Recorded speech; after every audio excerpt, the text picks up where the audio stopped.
السلام علیکم ورحمۃ اللہ وبرکاتہ۔ محترم متولیان مساجد، ائمہ کرام اور جماعت کے ذمہ دار حضرات، بندہ ابو القاسم نعمانی خادم دارالعلوم دیوبند آپ سے مخاطب ہے۔ اس وقت ایک بہت ہی اہم مسئلے کی طرف آپ حضرات کی توجہ مبذول کرانا چاہتا ہوں۔ اس وقت آپ کے علم میں ہوگا کہ شکیل بن حنیف کا فتنہ پورے ہندوستان کے اندر بہت تیزی کے ساتھ پھیل رہا ہے، جو مہدویت اور مسیحیت کا دعویٰ کرتا ہے، اور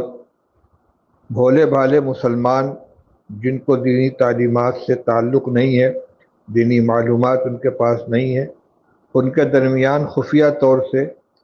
شکیل بن حنیف کے کارندے اپنی محنت کرتے ہیں، اور بڑی تعداد میں لوگ اس کا شکار ہو رہے ہیں۔ ہمارے دوست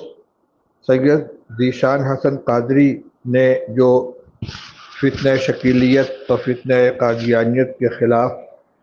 احباب کو متوجہ کر کے اور خود اس میں شریک ہو کر بڑے پیمانے پر فتنہ شکیلیت کے مقابلے میں محنت کر رہے ہیں، انہوں نے اس طرف متوجہ کیا ہے کہ ان کے جو ساتھی پٹنہ، جے پور اور حیدرآباد وغیرہ میں اس میدان میں کام کر رہے ہیں، ان کا یہ احساس ہے کہ رمضان المبارک کے آخری عشرے میں شکیلی کارندے انجان جگہوں پر دور دراز کے علاقوں میں مساجد کے اندر اعتکاف کے نام پر جا کر مقیم ہو جاتے ہیں۔ بظاہر بڑے دیندار ہوتے ہیں، لوگ ان سے متاثر ہو جاتے ہیں، اور وہ آہستہ آہستہ ان کے درمیان اپنی بات چلاتے ہیں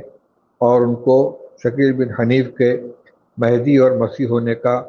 قائل کر لیتے ہیں۔ تو اس لیے اب میں اس وقت مساجد کے ائمہ اور متولیان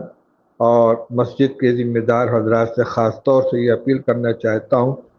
کہ کسی انجان آدمی کو اپنی مسجد کے اندر اعتکاف کرنے کی اجازت نہ دے۔ اور دوسری بات یہ کہ زیادہ تر لوگ اس وجہ سے شکار ہو جاتے ہیں کہ نبی کریم صلی اللہ علیہ وسلم نے قیامت کے قریب حضرت عیسیٰ علیہ السلام کے آسمان سے نزول، حضرت مہدی علیہ السلام کے ظہور اور دجال کے خروج سے متعلق جو پیشین گوئیاں فرمائی ہیں، بیان فرمائی ہیں، لوگ اس سے واقف نہیں ہیں۔ اس لیے علماء کرام کی ذمہ داری ہے، ائمہ مساجد کی کا یہ فریضہ ہے کہ وہ عوام کو